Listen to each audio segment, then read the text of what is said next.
Tem uma frase que eu repito desde que eu entrei na internet, que a internet é a última chance do ser humano dar certo no planeta Terra. Se com a internet não der certo, desiste do projeto. E aparentemente está dando errado, porque a gente vê o mau uso que está sendo feito. A gente achava que assim que agora a gente ia ter acesso a todas as bibliotecas de Alexandria do mundo, que a gente ia poder fazer tudo. E as pessoas não só não usam a internet para nada, porque na internet você pode aprender sânscrito, você pode visitar o Museu do Louvre, você pode fazer qualquer coisa, e as pessoas só vão em 2 redes sociais, 3 no máximo, mandam um e-mail e no grupo de WhatsApp no celular e acabou.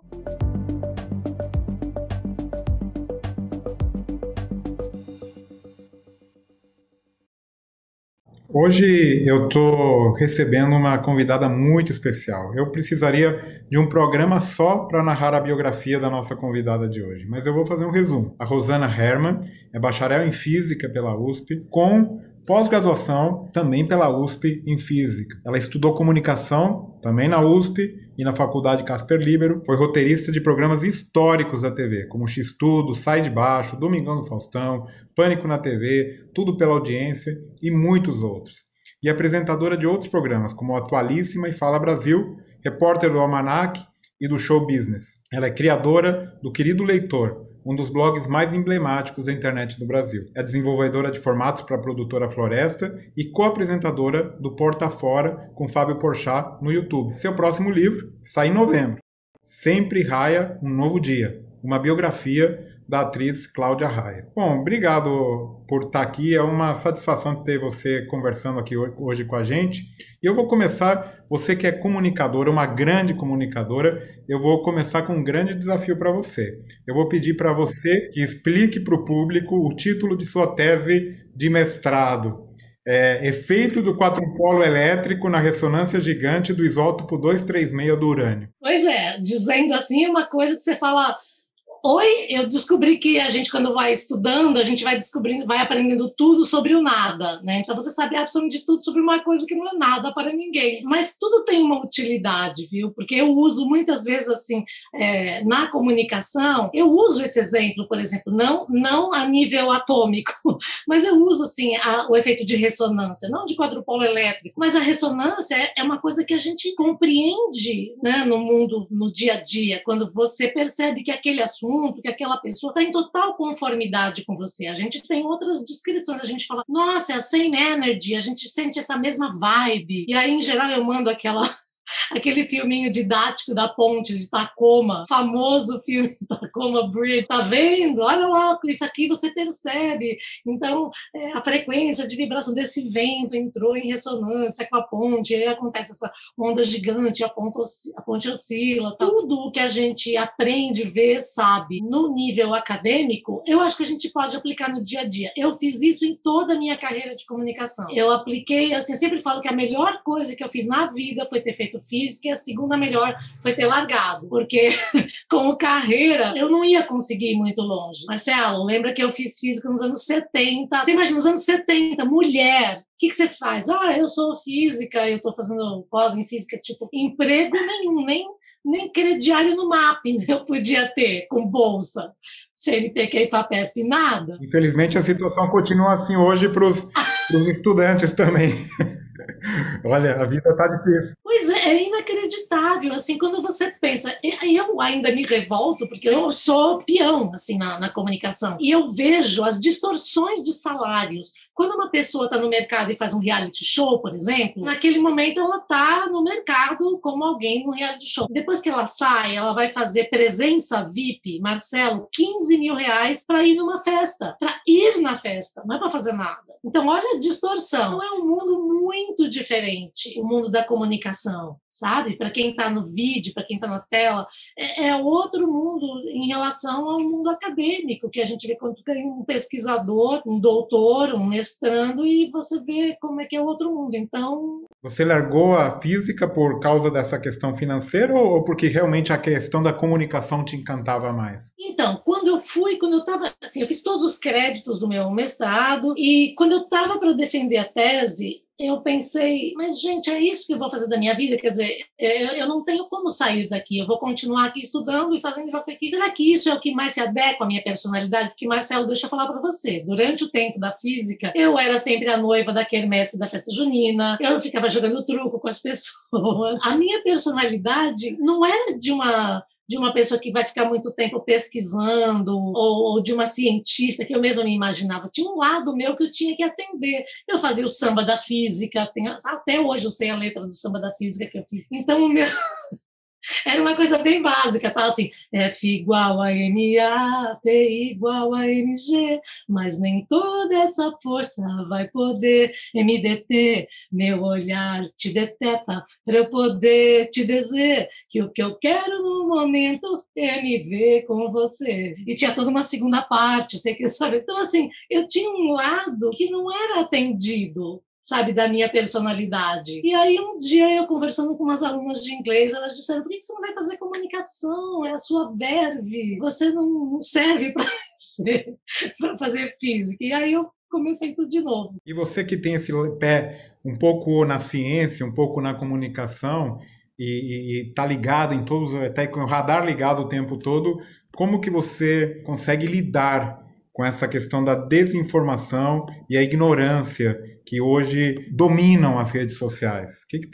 Como que você consegue lidar com essa situação? Olha, eu sofro muito. Eu venho combatendo fake news desde que a internet abriu em 95 e chamava hoax. Já desde esse tempo eu escrevo matérias, eu provo e vou lá e pesquiso, digo que não é e demonstro, mas é muito difícil porque, na verdade, essas fake news que são horríveis, essas conspirações todas, elas atendem a um público que quer uma solução mágica e rápida para ter uma resposta na cabeça, para não ficar um buraco. Quer dizer, a explicação real, ela não quer entender, dá trabalho, é complexa, então ela quer uma solução fácil, mentirosa, mas que é simples e que atende ao desejo dela de entender, só que sem um nível de complexidade. Assim, existe uma preguiça mental muito grande de que a pessoa, não, mas sabe assim, talvez a realidade seja complexa demais, ela prefere então uma coisa inventada que atende. Eu sofro demais, assim, todos os dias da minha vida eu sofro com isso, porque é um retrocesso. Eu falo, gente, agora é o quê? Galileu aqui tendo que dizer que sabe negar as coisas, quer dizer, é muito difícil. Imagino para vocês, então, que estão no dia a dia. Nesse momento do pleno século XXI, ter que falar que a Terra é redonda já é um absurdo completo. E a gente tá aí nisso, né? Tem que repetir essas coisas. Tem horas que só rindo, né? Por acaso eu cruzei com um post de um terraplanista americano e aí ele escreveu assim, nós já somos tipo 10,000 flat earthers all around the world. Eu tô rindo mesmo. Ai, só rindo, né? All around the world. Puxa vida, que bom, né? Parabéns, os terraplanistas estão all around. Eu falei, perceba. Então, é tão louco, porque eu acho que, no fundo, quando eu vi até o documentário da Netflix dos terraplanistas, a conclusão que a gente chega é assim, é que são pessoas esquecidas, pessoas que não tinham nenhuma chance no mundo de ser alguém. E aí você vê o terraplanista-chefe lá falando assim, eu já falei na CNN 11 vezes, ou coisa assim. Então, quer dizer, para eles, a Terra redonda não deu nada para eles na vida. A Terra plana deu destaque, entrevista, vende camiseta, vende mug escrito, sabe assim, Flat Earth, tem todo um mercado que produz modelos de terra plana, pizza azul, assim. Então você vê que a Terra plana deu para eles um destaque. Claro que quando eles vão dormir, encosta a cabeça no travesseiro, eles sabem que a Terra é redonda. Mas eles vivem dessa ideia, eles têm clube, eles promovem. Então, deu uma razão de viver para o cara, né? Um cara que mora com a mãe, tem quase 60 anos, mora com a mãe, vive sozinho, arrumou uma outra namorada terraplanista, então resolveu a vida dele. Achatou a terra e ele ganhou uma vida. Quando você começou na internet, tudo isso aqui, como se diz, tudo isso aqui era mato, né? E hoje a gente tem empresas, inclusive na área de comunicação, que ainda não se conectaram ao Wi-Fi, ao potencial da internet. Como que você vê esse movimento? Para que futuro vai? Como que você enxerga que você é muito ativa em todas as plataformas? Quando eu trabalhava no Fala Brasil, isso no ano 2000, a gente está falando de 20 anos, né? Eu era considerada, assim, na emissora, a louca da internet, a chata da internet, só fala em internet. Mas eu tinha certeza que isso ia ser o futuro. Para mim era óbvio o que estava acontecendo. E eu queria, a todo custo, levar a internet para a produção do programa de jornalismo diário. E ninguém queria. Falava, não, mas a imagem é pequena, é suja, a televisão tem imagem melhor. E eu lembro que eu levei o Bosco, que ele era diretor do Planetário aqui, que ele é físico e astrônomo, para explicar um eclipse que teve. E a gente foi em primeiro lugar em audiência, mostrando o eclipse. A gente conseguiu pegar câmeras do mundo inteiro que estavam ao vivo, mostrando como é que ia invertendo, dependendo de onde você estava olhando, se estava para um lado ou para o outro, explicar o eclipse. Eu lembro que eu montei com os outros apresentadores, assim, como é que a gente fica, um ficava na frente do outro e a câmera ficava bem diante, um eclipsava o outro. A gente explicou isso de uma maneira didática num programa de jornalismo e as pessoas adoraram. Então, eu sempre tentei levar um pouco da física, do conhecimento, através da internet para a TV. Hoje, isso é uma coisa que, felizmente, está super resolvida, né? Todo mundo usa, todo mundo conversa no mundo inteiro, mas havia uma resistência muito grande, muito grande. E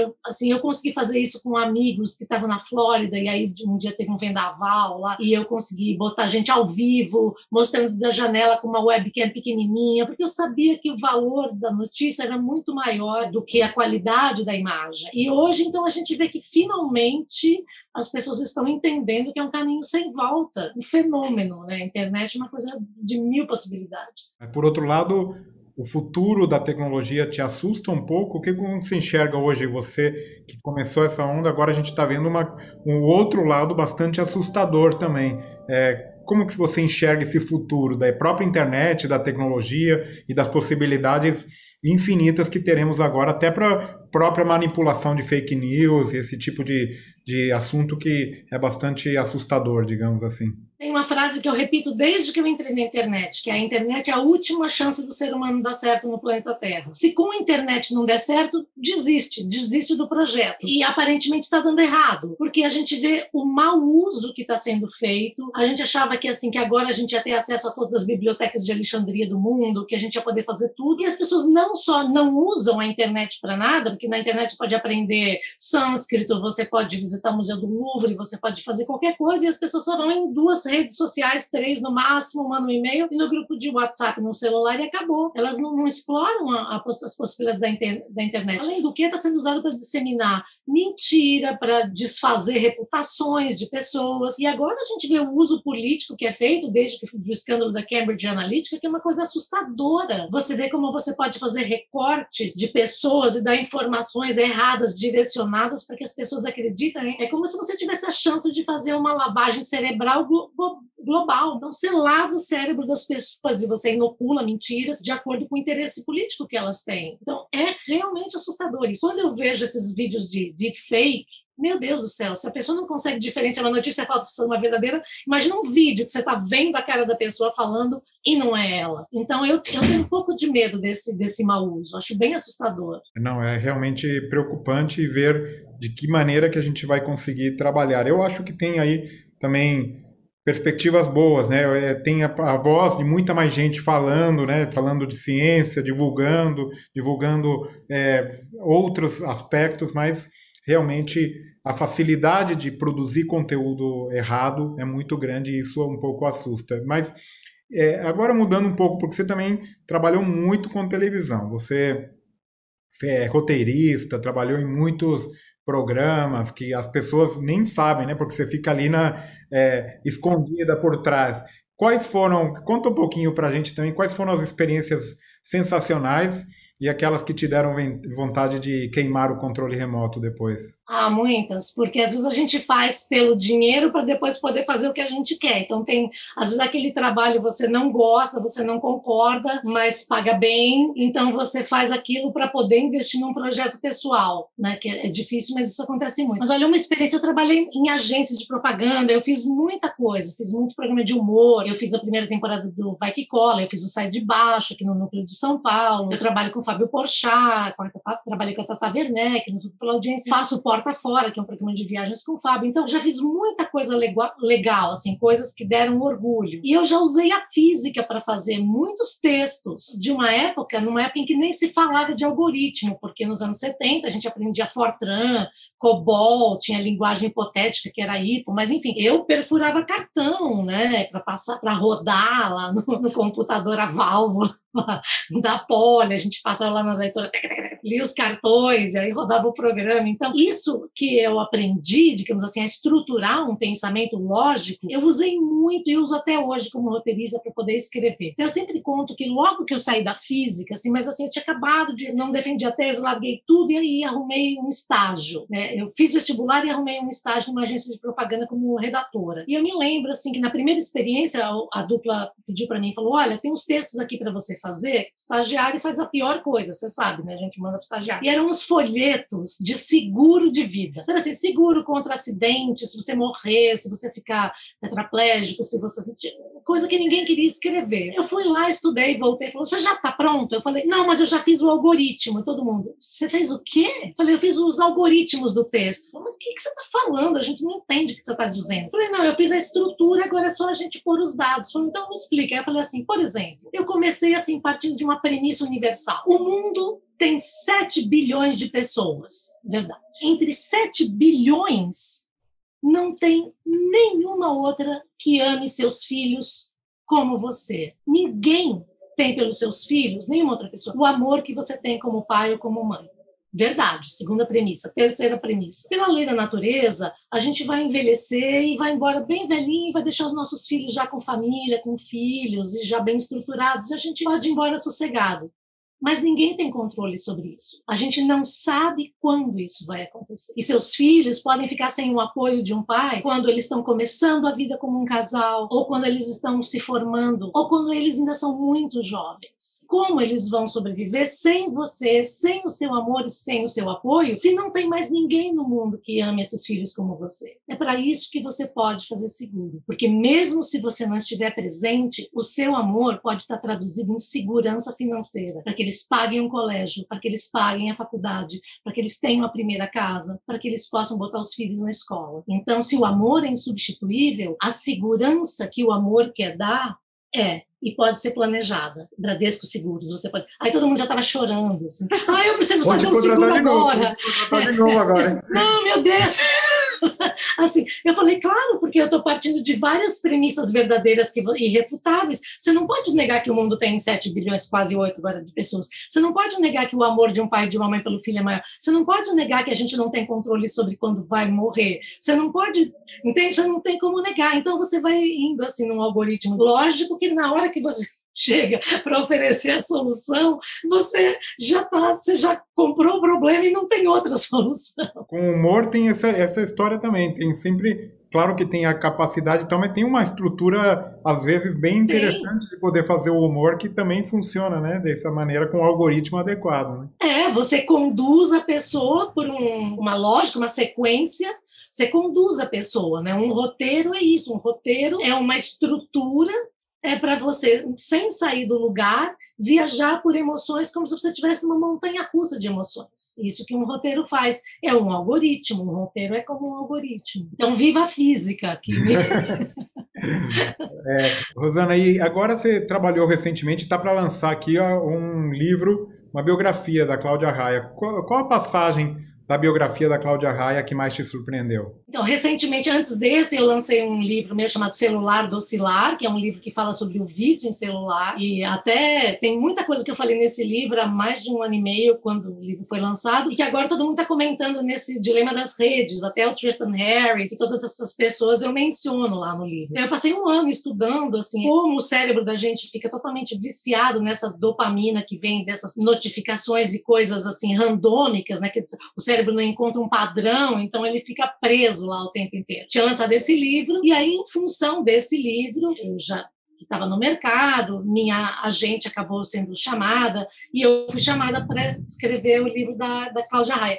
E a gente fez durante a pandemia, a gente não estava prevendo isso, a gente combinou isso no fim do ano passado. Ela estava em turnê em Portugal, chegou a pandemia, ela voltou para o Brasil, e aí a gente ficou assim, 70 dias, eu escrevi em 70 dias, Gui.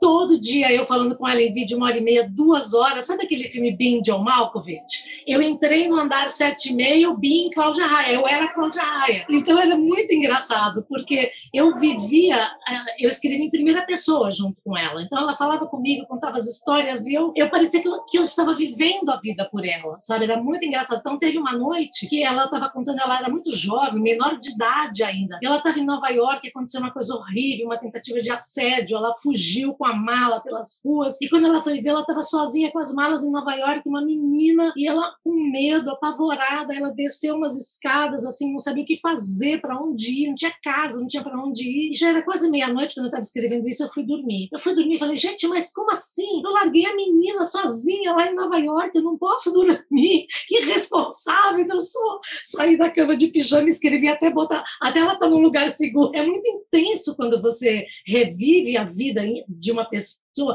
você mergulha, é isso, mas é Bean, John Malkovich, você vê pelos olhos dela, você sente, tem que pegar o vocabulário dela, sabe, falar como ela. Então, meus filhos, quando leram as primeiras versões, falavam assim, mãe, a gente sabe que você escreveu, mas, gente, é a Cláudia Raia. Eu falei, então tá certo, porque é isso mesmo, é a Cláudia Raia falando através do meu texto, mas é ela falando. Então, foi uma experiência muito, assim, de ressonância, sabe? Uma ressonância que deu um batimento muito forte assim na frequência, assim, na onda dela e a minha onda. Isso é fundamental para escrever uma biografia. Você tem que realmente entrar na personagem, senão não consegue. Bom, então vamos já recomendar a todos os ouvintes aqui que vejam o resultado dessa biografia que realmente promete.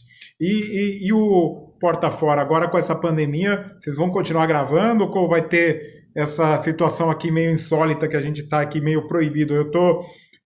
Tá acontecendo uma coisa comigo que eu não sei se está acontecendo com todo mundo. Eu até tô com saudades na marginal, de ficar preso no trânsito, certas coisas que, né? Sala de espera, avião que atrasa, o que vai acontecer? Eu estou muito desesperada com isso, porque eu sempre gostei de viajar, mas em função do programa também eu viajava muito mais para poder ter assunto, para poder saber. Então, desde que parou tudo, a gente não pegou mais avião, não pode ir para lugar nenhum, a gente não tem o que fazer, não tem o que fazer, quer dizer, ou a gente vai fazer o que? Destinos dentro do Brasil e tentar fazer outras versões, mas mesmo assim a gente não pode se juntar todo mundo no sofá, não dá para fazer um programa daquele jeito sentado numa poltrona, outra no canto da sala, e nem por tela também não ficaria a mesma coisa. Então tá assim como tanta coisa na vida da gente, tá on hold, sabe, tá tudo assim em suspenso. Eu inclusive agora, né, sabe, mania de físico, fica pensando o tempo inteiro. Então eu pensei assim, mas meu Deus, também agora, se eu pegar um avião, como é que tá a manutenção desses aviões parados todo esse tempo?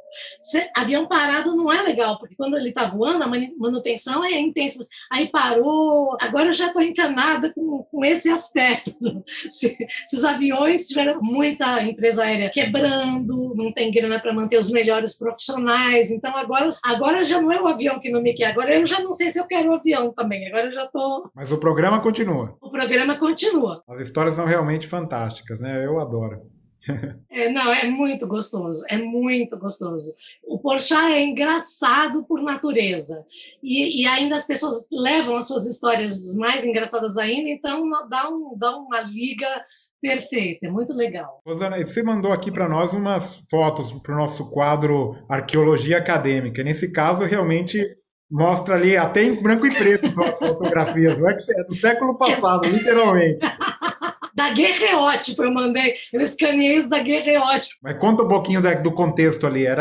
Todas elas são da física, ou você mandou alguma da comunicação Isso. também? Não, são todas da física, tem lá as fotos no Auditório Abrão de Moraes, da formatura, porque formatura de física não tem festa, não tem roupa, não tem nada, tudo vai do jeito. Come as you are, vai lá e fala, e cada um. Físico é um tanto quanto descontraído, né? Aquela pessoa que vai de Havaiana no casamento. Não tem esse problema de glamourizar. Assim. Tem uma foto também muito engraçada do laboratório, uma aula no laboratório de física, que a gente está assim, com a cabeça do colega, assim, como se eu tivesse decapitado em cima da mesa, o Vinícius. Então tem esse clima, tem o Moisés Nussensweig, o professor Moisés Nussensweig, uma sumidade que está ali atrás de mim, eu de costas para professora, como oradora ali falando, e ele que assinou meu diploma de física, tem lá o nome dele. Então, eu tenho muita saudade dessa época, porque era um ambiente, ao mesmo tempo, de muita discussão filosófica. Os meus amigos com os quais até hoje eu falo, eu tenho um grupo desses amigos físicos e a gente se fala até hoje. Tem o Marco Aurélio, que é aí da Unicamp e tal. A gente troca muita coisa, a gente sempre trocou. Eu lembro que os primeiros, assim, quando o Sérgio Novaes e a Sandra Novaes leram Fritjof Capra e falaram, você tem que ler o tal da física, que é muito legal. Então, coisas assim, sabe, de Oriente e filosofia e física. Sempre foi um lugar de muito conhecimento e de aprimoramento humano. Então, para mim, e continua sendo até hoje. Então, isso eu acho que é uma riqueza para toda a vida. E era um momento também de muita agitação política ao mesmo tempo também na universidade era um assunto importante também. Nem me fale, porque assim, eu tinha grupo de discussão política lá que era o Germinal, a gente ia tomar a batida no Rei das Batidas na saída e às vezes fotografavam, a gente era fichado. Eu fui na missa do Herzog quando o Vlado Herzog foi assassinado. Foi uma coisa muito forte para mim, sabe? Sentir de perto o que estava acontecendo, sabe? Assim, de ir para a rua e, sabe, polícia perseguir, amigos que caíram e casa de amigo que era decretado como aparelho, tinha que esconder todas as coisas. Quer dizer, gente, eu entrei em 75, em plena ditadura. Fiquei muitos anos na USP. Eu fiquei os 4, 75, 6, 7, 8, depois 79, 80, depois entrei na ECA 81, 82. Então, praticamente, eu fiquei muitos anos assim da ditadura dentro da USP, sofrendo e vendo isso de perto, né? Então, a gente precisava mesmo ter assim, o nosso lugar para poder discutir, filosofar, para conseguir sobreviver, né, àquele horror. E, Rosana, quero que você recomende aqui para nós, então,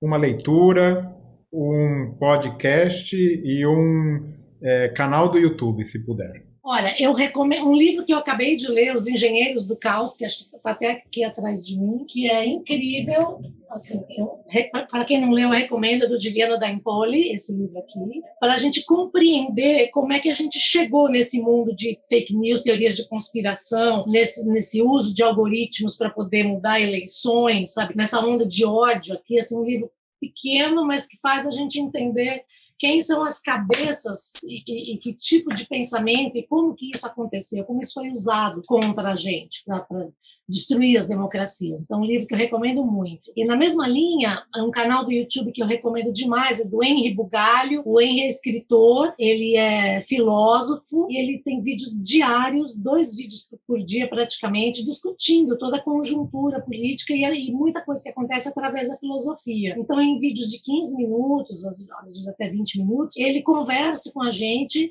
e ele traz esse viés filosófico para ajudar a gente a compreender o mundo atual em que a gente está imerso. É mais Brasil, mas tem coisas internacionais também, tem um pouco de tudo, é bem pop nesse aspecto. Henri Bugalho. E tem um podcast que eu recomendo demais. Nossa, eu tenho ouvido muito podcast. Um podcast em inglês que eu recomendo, que é do Stephen e da Angela. Ele era do Freakonomics, ele que escreveu o Freakonomics, e o Freakonomics hoje é uma potência em podcast, eles têm vários. Esse se chama No Stupid Questions. E eles propõem perguntas e a Angela, que é psicóloga, e o Steve, os dois vão desenrolando essas questões que eles levantam de uma maneira muito engraçada, muito agradável, chama No Stupid Questions. Eu ouço Freakonomics, ouço No Stupid Questions, ouço também deles o People I Mostly Admire, são maravilhosos.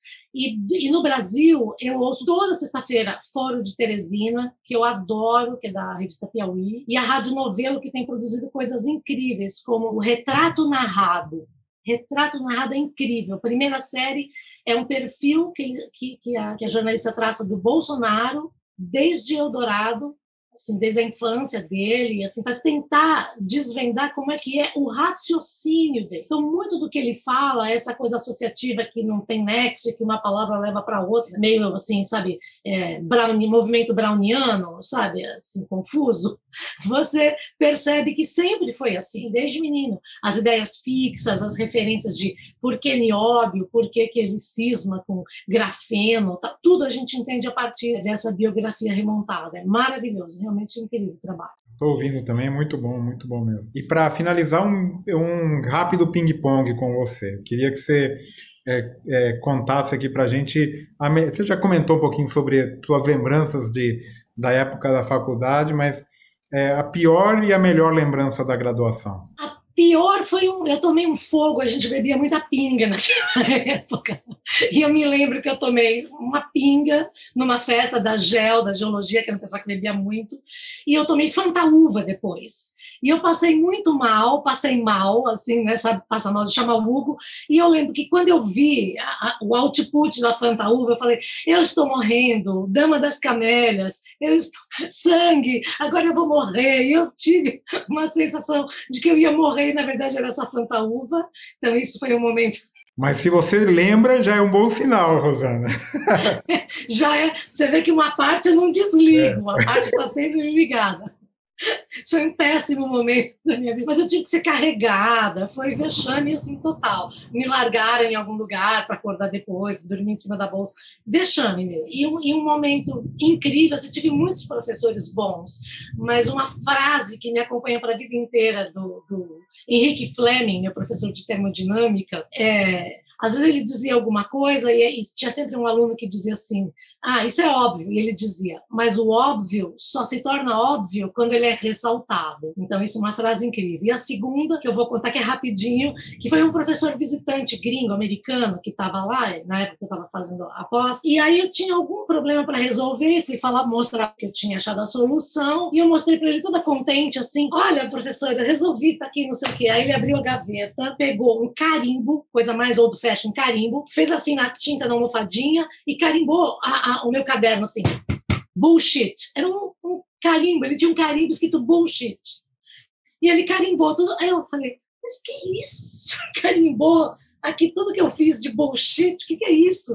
Aí ele falou, tá tudo errado. Eu falei, mas eu vi isso num livro, eu segui uma coisa que eu vi num livro e fiquei indignada. Eu falei, eu vou trazer o livro para o senhor. Fui lá na biblioteca, tirei o livro, peguei o livro, cheguei a abrir o livro e falei assim, olha aqui, tá aqui no livro. Ele pegou o carimbo e carimbou o livro. Bullshit, bullshit. Carimbou o livro inteiro, ele falou assim, aprende. Só porque está num livro publicado não quer dizer que está certo. É um grande ensinamento. Tem muita coisa publicada. A gente vê hoje, né, na internet, a gente vê em todo lugar no jornal. É bullshit o que eles estão dizendo. Não confia. E se você for agora continuar, seja um mestrado na física ou na comunicação, um campus dos sonhos. Você que viajou muito, onde que você gostaria de passar um sabático aí estudando, aproveitando aí um ambiente agradável para estudar? Acho que Princeton. Eu quase fui, pensei em ir, desisti de ir, mas eu gostaria de ir porque ficou aquela vontade de conhecer. Oxford nem falo, porque, nossa, 1000 anos para mim é muita coisa para eu administrar. Não vai combinar, mas eu queria ir para Princeton. Você conhece? Não conheço, mas é também um lugar que é encantador, né? Pelo visto, deve ser fantástico. Para finalizar, alguma habilidade tua que não está no seu currículo? Eu sou corredora de rua amadora, mas eu sou exímia tricoteira, porque tricô é pura geometria, tricô tem topologia para você entender, para fazer o tricô. Então, tricô é realmente assim, é o artesanato do físico, é o tricô. Eu recomendo que as pessoas tricotem, porque tem muitas interpretações assim para você criar coisas tridimensionais com um tecido. E eu acabei descobrindo, depois de um tempo, que escrever e tricotar é a mesma coisa, porque a gente produz um tecido, e tecido é o particípio passado de texto, se eu tivesse tecido ou se eu tivesse texto. Então, o texto é um tecer, e a gente importou para a linguagem tudo que veio da tecelagem. O ponto final, a trama, as linhas, não dar ponto sem nó.